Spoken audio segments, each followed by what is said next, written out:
Corona virus के चलते देश भर में जहां एक तरफ लॉकडाउन जारी है तो वहीं दूसरी तरफ कोरोना से निजात पाने के लिए अलग अलग जतन भी किए जा रहे हैं। और इसी सिलसिले में सिद्ध योग थेरेपी सामने आई है। जयपुर के नमन गोयल ने दावा किया कि सिद्ध योग थेरेपी से और मरीजों को भी इसमें अच्छे से ठीक किया जा सकता है। चलिए आपको सुनाते हैं क्या कुछ कहा उन्होंने। चलिए हम बात करते हैं नमन गोयल से। सर, आपसे जानना चाहेंगे कि आप एक दावा कर रहे हैं सिद्ध योग, अमेरिका से आपने पढ़ाई भी की इसकी, क्या कुछ यह पद्धति है और किस प्रकार से आप दावा कर रहे हैं? देखिए, कोरोना वायरस से लड़ाई में एक मेजर ब्रेक थ्रू हो सकता है। सिद्ध योग एक योग है और उसके अंतर्गत एक ध्यान की विधि आती है। इस ध्यान की विधि का बैकग्राउंड मोटा मोटा ये है कि ये इससे इम्यूनिटी बढ़ती है, रोग प्रतिरोधक क्षमता और एक इंटरनल रेजिस्टेंस डेवलप होती है।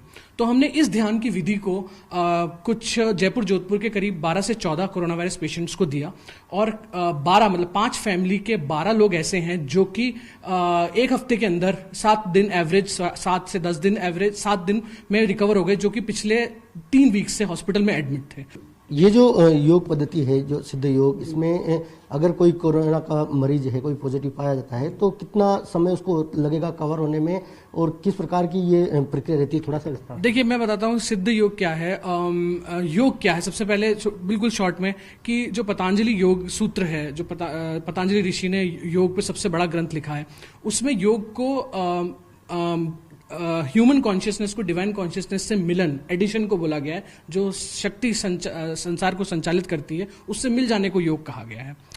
अब इसमें उन्होंने 8 अंग बताए हैं: यम, नियम, आसन, प्राणायाम, प्रत्याहार, धारणा, ध्यान और समाधि। ये पतंजलि ऋषि ने बोला है। सिद्ध योग एक ऐसा मेडिटेशन की एक ऐसा तरीका है जिससे ये 8 जो स्टेप्स हैं ये 1 बाय 1 अपने आप होते चले जाते हैं, इसलिए इसको सिद्ध योग कहा गया है।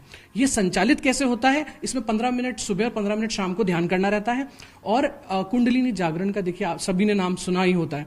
तो कुंडलिनी क्या है? कुंडलिनी एक शक्ति है जो कि मूल धारा, जो हमारे रीढ़ की हड्डी में सबसे नीचे जो चक्र होता है उसे मूल धारा कहते हैं। वहां पे ये कुंडलिनी शक्ति होती है। जब हम मेडिटेशन करते हैं ये वाला पर्टिकुलरली, तो इससे ये कुंडलिनी शक्ति ऊपर बढ़ना शुरू करती है। और जो चक्र होते हैं, अगर मान लीजिए किसी भी चक्र में कोई इम्बैलेंस है तो उस ऑब्स्ट्रक्शन को, इम्बैलेंस को ही ठीक करती है पहले। धन्यवाद। तो ये थे नमन जी, जो कि इनका कहना है कि रोग प्रतिरोधक क्षमता बढ़ानी है तो सिद्ध योग जो है उसे अपने जीवन में जो है आप भी उसके आचरण में लाना पड़ेगा, जिससे कि कोई भी अन्य वायरस हो उससे आसानी से लड़ सके। सहयोगी अविनाश के साथ मनोज शर्मा, न्यूज 18 जयपुर। कोरोना से निजात पाने के लिए कई दावे किए जा रहे हैं। कोरोना के इलाज के लिए जयपुर में सिद्ध योग थेरेपी की बात सामने आई है। पिंक सिटी के नमन गोयल का दावा है कि सिद्ध योग थेरेपी से कोरोना पॉजिटिव पेशेंट का इलाज किया जा सकता है।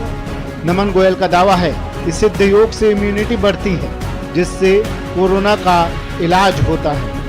अगर मान लीजिए किसी भी चक्र में कोई इम्बैलेंस है तो उस ऑब्स्ट्रक्शन को, इम्बैलेंस को ही ठीक करती है पहले, और फिर धीरे धीरे ऊपर बढ़ती है। और उससे क्या होता है, जैसे ही वो चक्र ठीक होता है, आसपास के जो अंग हैं जिनमें अगर कोई प्रॉब्लम है वो भी ठीक हो जाते हैं और उससे एंटीबॉडीज जनरेट होती है, इम्यूनिटी बढ़ती है। नमन गोयल का कहना है कि सिद्ध योग की थेरेपी बहुत कारगर है। इससे एड्स पेशेंट के इलाज में भी बहुत मदद मिलती है। नमन गोयल का कहना है कि ध्यान की इस विधि से अनेक फायदे हैं। नमन गोयल ने मेडिटेशन टेक्निक पर एक शॉर्ट फिल्म भी बनाई है।